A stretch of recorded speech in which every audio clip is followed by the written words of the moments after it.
जो कहानी मैं बताने जा रहा हूं that is the story of a real student.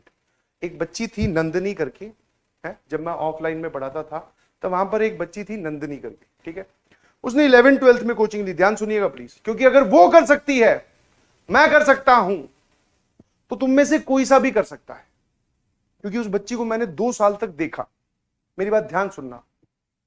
11th और 12th में वो दोनों साल पूरे साल ऑफलाइन में आई, और जिसको बोलते हैं ना हार्ड वर्किंग, हाँ, रेगुलर स्टूडेंट थी हमेशा। कभी मैंने ऐसा नहीं सुना कि वो एब्सेंट है, कभी ऐसा नहीं देखा कि वो डाउट रूम में डाउट पूछने नहीं आई, आती रही।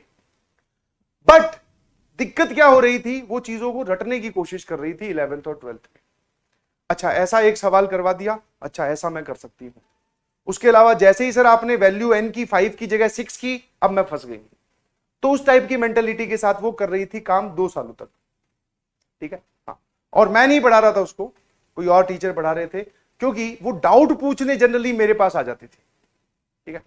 इस वजह से तो मेरा उसका 1-2 बार इंटरेक्शन हुआ, तो मैंने देखा कि वो जो डाउट पूछ रही है वो बहुत ही बेसिक पूछ रही है। बहुत ही बेसिक मतलब कि जिसने नोट्स नहीं पढ़े हो फिर वो सवाल ऐसे पूछे कि एनसीआर का फॉर्मूला सर आपने आइडेंटिकल चीजों पे क्यों नहीं लगाया। तो ये तो बहुत बेसिक है, एनसीआर का फॉर्मूला आइडेंटिकल पे नहीं लगता। समझ में आया? तो मैंने उन 2 सालों में भी उसको यही बोला कि बेटा नोट्स पढ़ाई करो, नोट्स को बार बार रिवाइज करो, नोट्स पे ध्यान दो, आप सवालों की तरफ मत भागें। पहले आपको अपने कॉन्सेप्ट क्लियर करने होंगे, आपको पता होना चाहिए कि ये वाली चीज यहां लगती है और ये वाली चीज यहां नहीं लगती है विद लॉजिक, तभी आप आगे सवालों पे जा सकते हो। आपको अभी पता ही नहीं है कि क्या करना है और आप लगे हुए हो तो जवाब गलत ही आएगा। और अगर सही आ रहा है तो आपका तुक्का फिट बैठ रहा है, और तुक्के के बेसिस पर जेईई मेंस और एडवांस क्लियर होता मैंने तो आज तक कभी नहीं देखा। समझ में आया? तो वो 2 साल तक रही, कोई रिजल्ट नहीं आया, रैंक भी लाखों में आई। अगली साल जब ड्रॉप करने की बारी आई तो फिर से उसके पेरेंट्स आए, बोले कि सर हमने 2 साल यहीं पढ़ाया था इसको, इसका कुछ हुआ नहीं, आप क्या बोलते हो कि इसको प्राइवेट कॉलेज में डाल देना चाहिए या फिर इसको तैयारी करनी चाहिए। तो उसकी 2 साल की परफॉर्मेंस देखकर मेरे दिमाग से या मुंह से जो पहला शब्द निकला, मैंने कहा इसको प्राइवेट कॉलेज में आप एडमिशन दिलवा दो, कोई इशू नहीं। बिकॉज जो रिक्वायर्ड है वो मेहनत ये नहीं कर पाई, या फिर ये उस लाइन पे नहीं सोच रही है। हम इसको समझा रहे हैं बार बार। तो वो वहीं बैठी थी, शायद उसको ये बात बुरी लगी या चुप गई या पता नहीं, तो उसने मुझे बोला, और बड़े स्ट्रॉन्ग कॉन्फिडेंस में बोला। जब कोई इंसान कॉन्फिडेंस में बोलता है तो उसकी आवाज में एक बोलते हैं ना कड़कपन होता है। बोले सर मैं कर लूंगी। मैंने कहा बेटा सेम फॉर्मूलाज हैं, सेम कॉन्सेप्ट है, सेम थ्योरी है, फिर से पढ़ाएंगे, बट पढ़ना आपको है। बोली सर डन। और उसने मेरे से सीरियस होकर पूछा कि what is the change that you want to see in me, मतलब आप क्या चाहते हो कि मैं इस तरीके से पढ़ूं, जैसा आप बोल दोगे वैसा ही करूंगी। मैंने कहा ठीक है भाई, जैसा सबको ज्ञान दिया जाता है वैसा भी उसको दिया। बट मेरे दिमाग में 100% डाउट था। मैंने तो उसके पेरेंट्स को भी बोला, मैं मत आप ड्रॉप करवाइए, इसको बढ़िया किसी प्राइवेट कॉलेज में एडमिशन दिलवा दो। पर वो नहीं मानी, उसकी जिद थी कि यहां करना है। फ्रॉम डे 1 इस बार मैं पढ़ा रहा था। अच्छा, मेरे पढ़ाने से और किसी और के पढ़ाने से कुछ इसका लॉजिक नहीं है, सेम सामने वाले की मेहनत पे डिपेंड करता है, ठीक है। तो इस बार वो मेरे ही बैच में थी। तो अब मुझे पता था कि ये डाउट जब पूछेगी तो मैं इसको तुरंत नोट्स पे ले जा सकता हूं। इसने ऐसे पूछा कि सर ये वाला सवाल नहीं सॉल्व हुआ, तो मैं तुरंत बोलूंगा कि तेरे से वो वाला सवाल सॉल्व हुआ था क्लास में, समझ में आया था? बोले हाँ सर। तो ये वही तो सवाल है, बस डाटा ही तो चेंज किया। समझ में आया? तो वो through out the session hard working रही, क्योंकि वो हार्ड वर्किंग और सिंसियर पहले भी थी, ठीक है। क्लास ना मिस करना, रेगुलरली आना, नोट्स बनाना, ये सब आदतें उसमें पहले भी थी। अब सिर्फ उसने एक छोटा सा चेंज किया, दैट इज कि अपनी नोट्स में लिखी हुई बातों को सीरियसली समझकर फिर सवालों पे जाना। दिमाग बंद करके सवालों पे जाना नहीं। अच्छा हाँ सर पढ़ लिया, चलो सवाल करते हैं। नहीं जी, इससे तो आप डीमोटिवेट होंगे। समझ पा रहे हो कि नहीं समझ पा रहे? आया ना?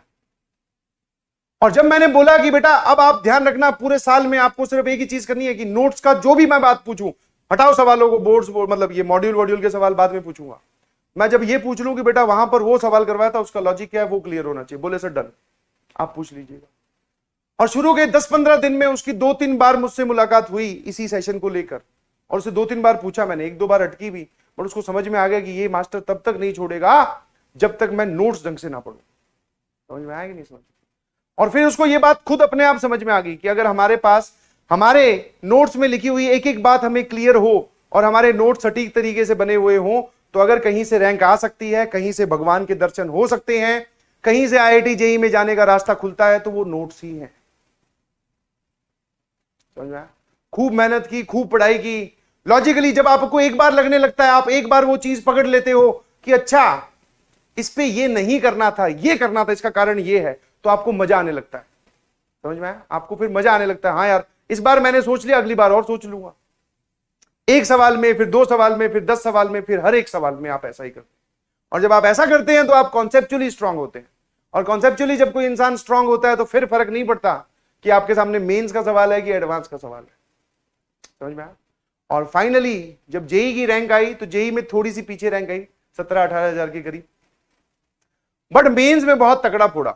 और आई वाज एक्सपेक्ट, मतलब क्या बोलते हैं उसको, सरप्राइज्ड। मैं कह रहे यार गजब। पर थ्रू आउट द सेशन मेहनत देखी थी, I was very much confident भी था कि इस बार ये फोड़ देगी, और जबरदस्त फोड़ा।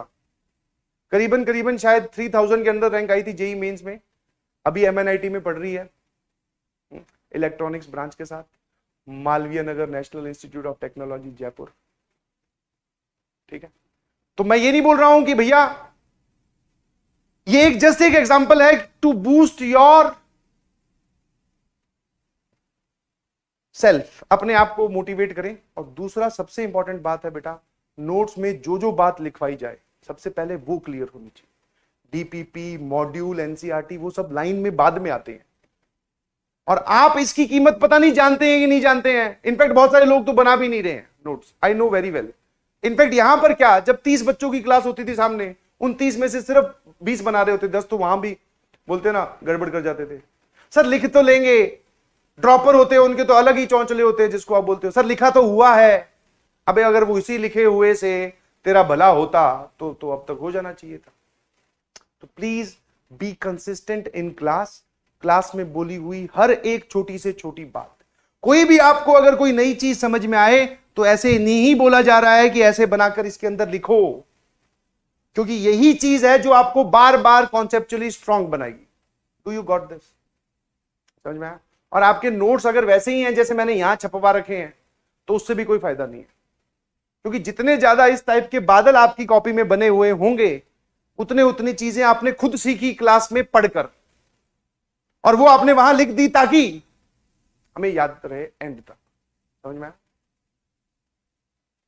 बहुत बढ़िया। हाँ, शाम को जब आप रिवाइज करने बैठो, तो चाहे नोट्स बनाओ या रिवाइज करने बैठो, तो ये सब लिखा करो उसमें, आज ऐसा बोला था, बिकॉज आज बताई हुई बात शाम तक कोई नहीं भूलता।